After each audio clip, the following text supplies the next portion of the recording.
नमस्कार. Kitchen queens मध्ये तुमच्या सगळ्यांचं खूप खूप स्वागत.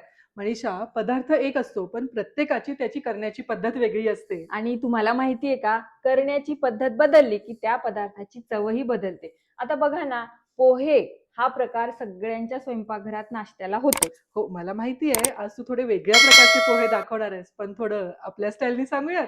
गरमागरम वाफाळलेले पोहे तुम्ही खाल्लेच असतील, पण वाफेवरचे पोहे खाण्याची गंमत आहे न्यारी चला तर मग करूयात घरच्या घरी. बरं, वाफाळलेले पोहे तुम्ही सगळ्यांनीच खाल्ले असतील, पण आज मी आमच्या अमृताला अकोल्याच्या सिव्हिल लाईनला जसे वाफेवरचे पोहे मिळतात ना, तसे पोहे खाऊ घालणार आहे. बरं, त्यासाठी इथे काय केलेलं आहे, आपण इथे 6 लोकांना पुरतील ह्या हिशोबाने पोहे मी असे भिजवून घेतलेले आहेत. बरं, पोहे भिजवताना ना काय करायचं, सगळ्यांना कन्फ्यूज होतं की त्या 6 लोकांच्या हिशोबाने पोहे कसे घ्यायचे. तर अशी मूठ अशी गच्च भरून घेतली ना, एकाला बस होते. हे जुनं प्रमाण आहे. हो. म्हणजे माझी आजी असं शिकवायची हो. की एक मूठ पोहे एक जणाला बस होतं. होतात. आता हे पोहे व्यवस्थित भिजलेले आहेत. आता काय करणार आहोत आपण, ह्यात सुके मसाले काय काय जातील ते ऍड करूया.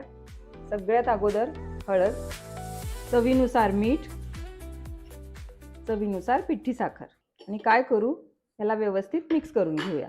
हळद, मीठ आणि साखर सगळीकडे लागल्या गेली पाहिजे असं याला व्यवस्थित मिक्स करून घेऊया. म्हणजे मी अनेक प्रकारचे पोहे खाल्लेले आहेत मनीषा. इंदोर साईडला पण इंदोरी पोहे खूप फेमस आहेत. हो. आणि आजकाल बाजारात पोह्यांचे इतके स्टॉल असतात, तिथे नाविन्यपूर्ण अनेक वेगळे पोहे खायला मिळतात. पण हा प्रकार मी पहिल्यांदाच बघतीये. आणि पहिल्यांदाच खाऊनही बघ आणि मला सांग कसे झाले ते. आता इथे मी 1 वाटीभर शेंगदाणे घेतलेले आहेत. शेंगदाणे काय करूया, तळून घेऊयात. कारण ना अमृता, शेंगदाण्याशिवाय पोह्याला काही मजा येणार नाही. खरंय. तुला माहितीये का, अकोल्याला सिव्हिल लाईनला हा पोहे एकदा मी खाल्ले होते. अच्छा. आणि मी आणि माझा भाऊ होतो, आणि त्याला ते इतके आवडले. त्याचं सारखं होतं की एकदा दाखव दाखव दाखव, आणि नवीन प्रकार आहे. हो. बरं, ज्यांनी सिव्हिल लाईनला हे पोहे खाल्ले असतील ना, तर आम्हाला कमेंटमध्ये नक्की सांगा.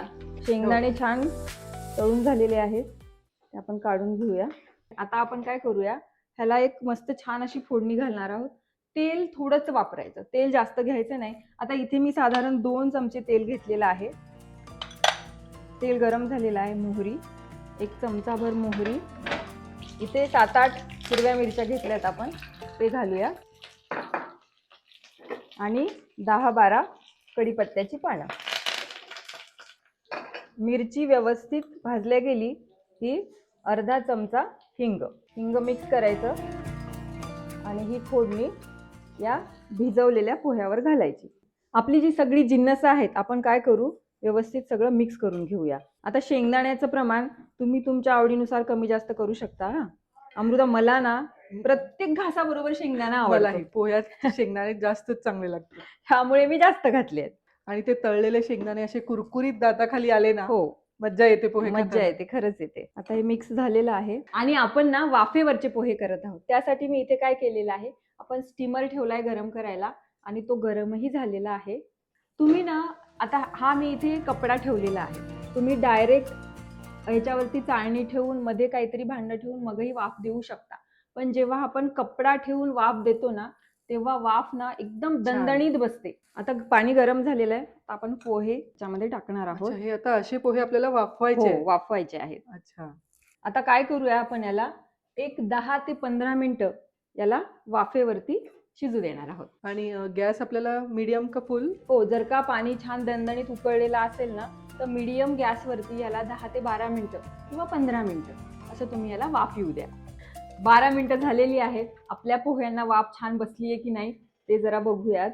आहा, दणदणीत वाफ बसलेली आहे.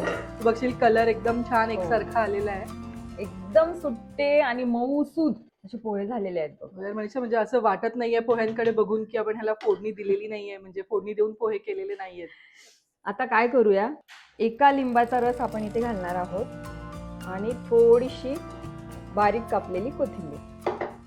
गॅस बंद करायचा, आणि सगळं व्यवस्थित हे मिक्स करून घ्यायचं. इतका छान सुवास येतो मनीषा पोह्यांचा, आणि खायला पण छान लागतात. आता छान सर्व करूयात. अमृता, एकदम सुट्टे आणि असे मऊ झाले आहेत बघ. हो. आता हे नुसतेच असे खायचे नाही.